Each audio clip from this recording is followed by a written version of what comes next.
ये बात करने की हिम्मत नहीं है किसी की। कहानी और है, तीफी भट्ट साहब प्लांट कर रहे हैं लोगों को। शकील भट्ट बिल्कुल एक बेगुनाह आदमी है, उन दुखती रगों के ऊपर हाथ रखा, ये धमाका कर देगी खबर। ये तीफी भट्ट ही करवा रहा है। निजी चैनल को उन्होंने इंटरव्यू दे दिया, नहीं दिया निजी चैनल को, और किसी का बच्चा मर गया, आपको एहसन शाह की टिंडगी पड़ी हुई है भाई, वो इंटरव्यू किसी और को दिया। 109 को प्रूफ करना आसान काम नहीं है, ये भी आ जाएंगे ऐसी डील के थ्रू। अस्सलाम वालेकुम नाज़रीन, नई बात के साथ मैं हूं आपका होस्ट सैयद हरम अब्बास। बहलाज कत्ल केस दिन ब दिन नए इंकशाफात, बहुत ज़्यादा सारे रिपोर्टर्स ने इस पे प्रोग्राम किया। ये केस दिन ब दिन उलझता जा रहा है। हमारे साथ इस टाइम मौजूद हैं senior crime reporter, senior journalist Yasir Shamoon साहब। आइए इनके साथ तफसीली गुफ्तगू करते हैं और जानते हैं कि ये केस इख्तिताम पजीर होगा कि नहीं। सर अस्सलाम वालेकुम। वालेकुम अस्सलाम। हम आप कैसे हैं? आप सर अल्हम्दुलिल्लाह। और हम बड़े आपने हॉट इशू को आज छेड़ दिया है, लेकिन इसमें बहुत सारे मेरे तहफ़्ज़ात भी हैं। अगर आप मुझे इजाज़त दें तो पहले सर मैं बयान करता हूं। बलाज जिस रोज़ कत्ल होता है, जिस शादी में वो बुलाया जाता है, उस शादी में मैं खुद भी इन्वाइटेड था और मैं मौके के ऊपर भी पहुंचा, क्योंकि मैं शादी पे नहीं था गया, घर की मसरूफियात थी। और ये भी मैं आपको बता दूं कि उसके कत्ल के तकरीबन 15 मिनट के बाद सबसे पहला नई बात को ये एजाज़ हासिल है कि व्लॉग उसके ऊपर जो किया था वो मैंने किया था। मकतूल अल्लाह को प्यारा हो चुका है, उसके 2 बच्चे हैं, ये किसी को इस चीज़ का दर्द दिल नहीं, ठीक है जी। उसकी वालिदा हैं, उनका वालिदा का शोहर यानी कि बलाज का वालिद भी कत्ल हो चुका है, बलाज के वालिद का वालिद भी कत्ल हो चुका है, उनके भी वालिद साहब कत्ल हो चुके हैं। बलाज हमारे बिल्कुल भतीजों की तरह था, उनके वालिद हमारे बहुत अच्छे दोस्त थे। जितने भी सीनियर क्राइम रिपोर्टर हैं, हमारी मजबूरियां होती हैं कि जो अंडरवर्ल्ड के साथ या फिर जो दरीना दुश्मनियाँ रखने वाले लोग होते हैं, हमारे उनके साथ मरासम, प्रोफेशनल मरासम होते हैं खबर निकालने की हद तक, और कहीं वहाँ पर अच्छी इस्लाम दुआ भी होती है। अब मैं आपको बताता ये चला जाऊँ कि इस केस को पुलिस बड़ा स्मूथली लेके चल रही है। पहले इन्वेस्टिगेशन पुलिस लेके चल रही थी, वो नहीं कुछ कर सकी। फिर जब ये ऑर्गेनाइज क्राइम के पास आई, मोहम्मद अली भट्ट के पास तफ्तीश आई, DSP Iqbal organise crime unit, तो फिर उसने कमाल कर दिया। उसने उन दुखती रगों के ऊपर हाथ रखा, उन लोगों को पकड़ा कि जहाँ से कड़ियाँ खुलनी शुरू हो गई। लोग तसव्वुर भी नहीं कर सकते थे, लोग तसव्वुर भी नहीं कर सकते थे। लेकिन ये एक अकेला ब्रेन नहीं था, इसके पीछे जो कार फरमा सबसे बड़ा ब्रेन था ना, वो एक जीएडी का सरबराह है, उसका नाम है आफ्ताब अहमद फुलरवान। वो एसएसपी साउथ हैं ऑर्गेनाइज क्राइम यूनिट के।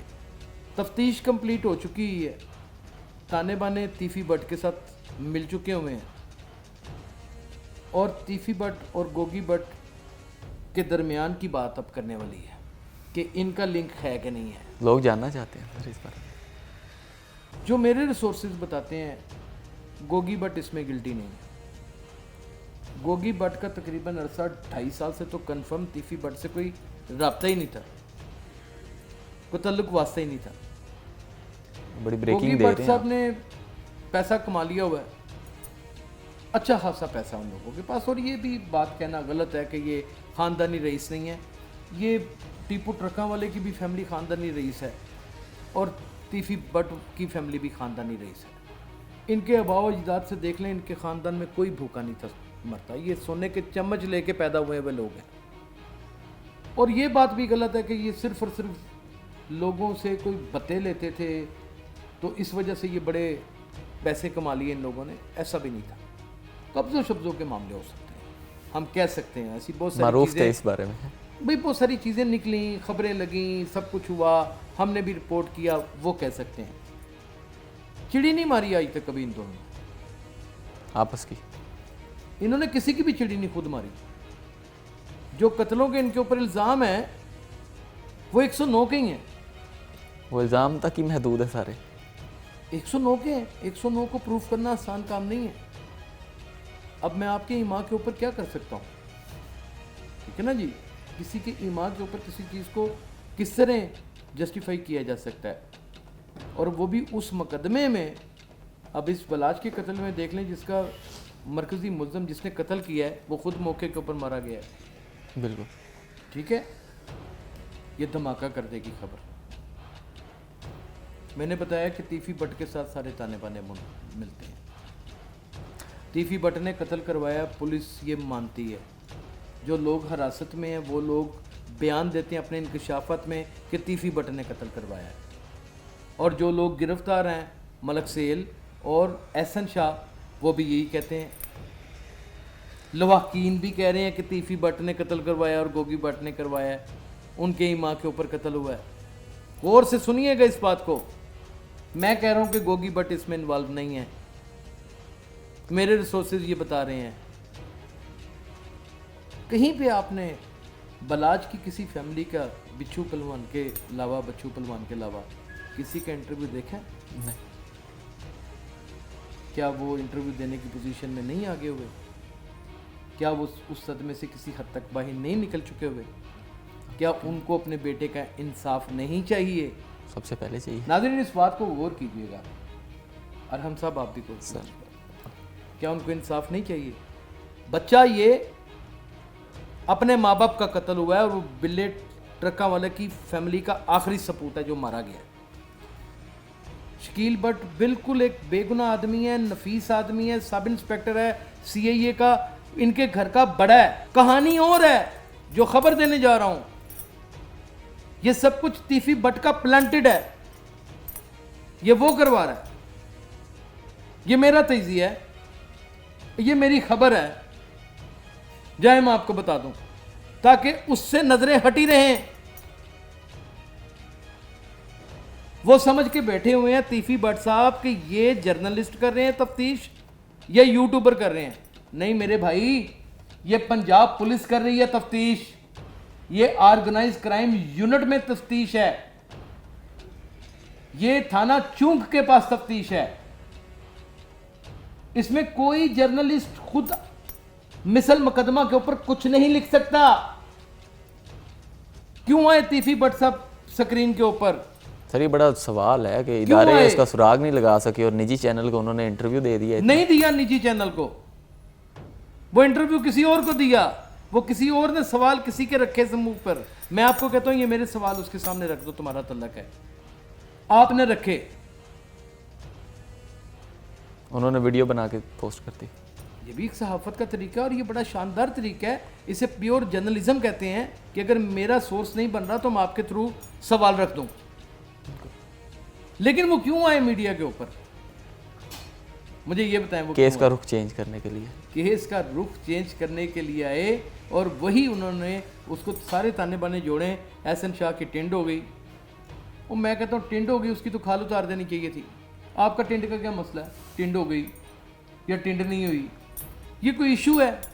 और किसी का बच्चा मर गया, आपको एहसन शाह की टेंड की पड़ी हुई है भाई, आपको उसकी ब्लू फिल्मों की पड़ी हुई है, उसकी निकट फिल्मों की पड़ी हुई है, उसकी जिस्मानी इस्तेसाल की वीडियोस की आपको पड़ी हुई है।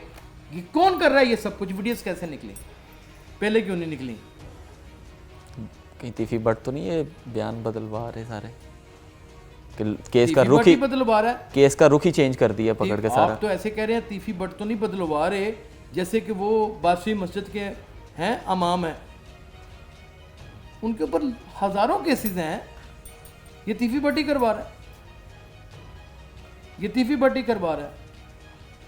आज उनको चरसी याद आ गई तीफी बट साहब को कि जनाब आप इनके घर में आज भी चरस आती है, और चरस जो है वो मनो मन आती है, और ये होता है और वो कारोबार होता है। यार अगर आपको ये पहले ही पता था तो फिर आप भी तो क्रिमिनल आदमी है कि आपको पता था तो आप इतने 10 से राज में रखा हुआ था, आपने उसको राज में रखी हुई थी।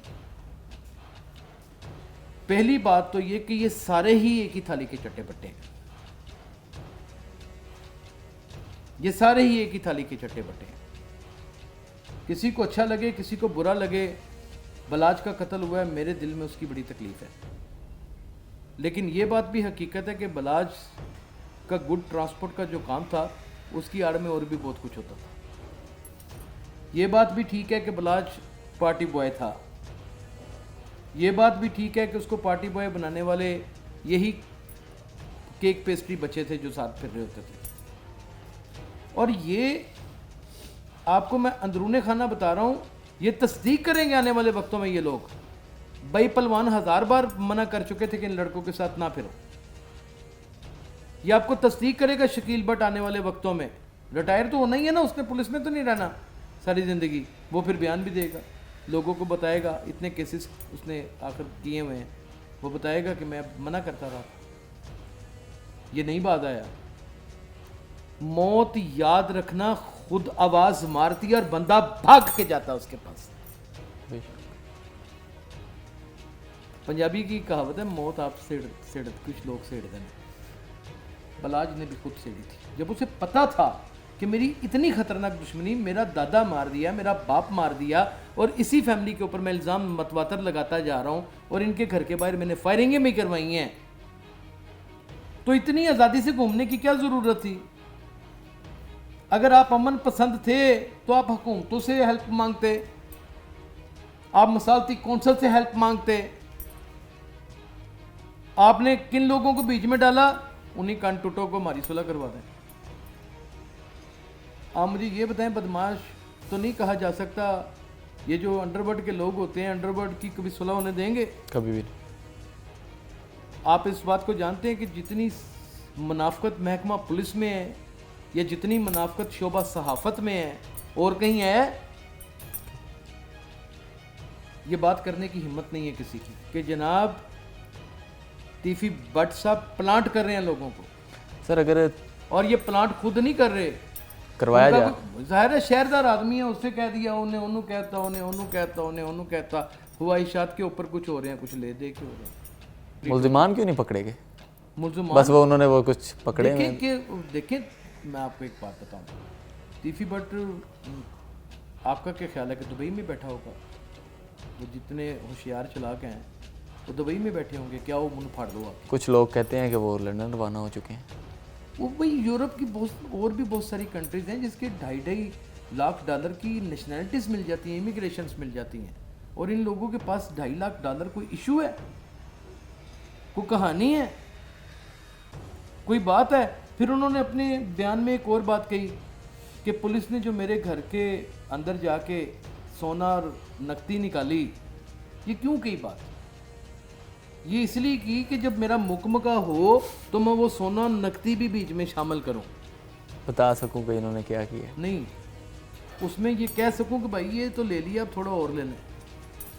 ये है तो ये है कि इनको पी काटनी पड़ेगी, और वो पी के दौरान कोई दरमियान में कोई अल्लाह का बंदा आएगा और इनकी कोई ईमान कुरान के ऊपर सुलह करवाएगा, और ये दरीना दुश्मनी का बाप शायद ख़त्म हो सके और अगली नस्लें बच सकें, वगरना हालात ख़राब है। यासिर साहब, एक आखिरी बात, आपको क्या लगता है कि नैरो डाउन इस केस में कब एक अहम मोड़ कब आएगा पुलिस की जानब से कि वो मुल्जिमान को पाकिस्तान में लेके आएंगे या इस केस को मुकम्मल तौर पर फिनिश किया मैं जाए? आपको बड़ा क्लियर बता दूं, ये बजरिया डील आएंगे।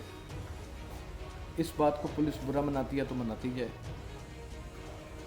कई आज तक मुल्जिमान जितने भी आए हैं वो बजरिया डील ही आए, को उठा के बाहर से दुबई से भी नहीं लेके आए।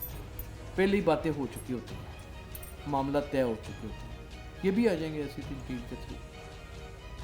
इतनी सी बात होगी, शाहाना तरीके से अंदर रहेंगे। मदई की आवाज़ सुनी आपने कहीं? मुद्दई भी खामोश है। मदई कहीं नज़र आ रहे हैं? किसी तफ्तीशकार के पीछे भी जाते हैं? बिल्कुल। कुछ हो रहा है तो इसका मतलब कहानी कुछ और भी है जो भी अंडरग्राउंड है, बताई नहीं जा सकती, वक्त आने के ऊपर बताएंगे। नाजरीन, हमारे साथ मौजूद थे senior crime reporter journalist Yasir Shamoon साहब। इन्होंने बड़े राजों से पर्दाफाश किया। आप भी अपने राय का इजहार कर सकते हैं हमारे कमेंट सेक्शन में। अपने होस्ट सैयद अरहम अब्बास को दीजिए इजाज़त। मिलते हैं एक न्यूज़ स्टोरी में।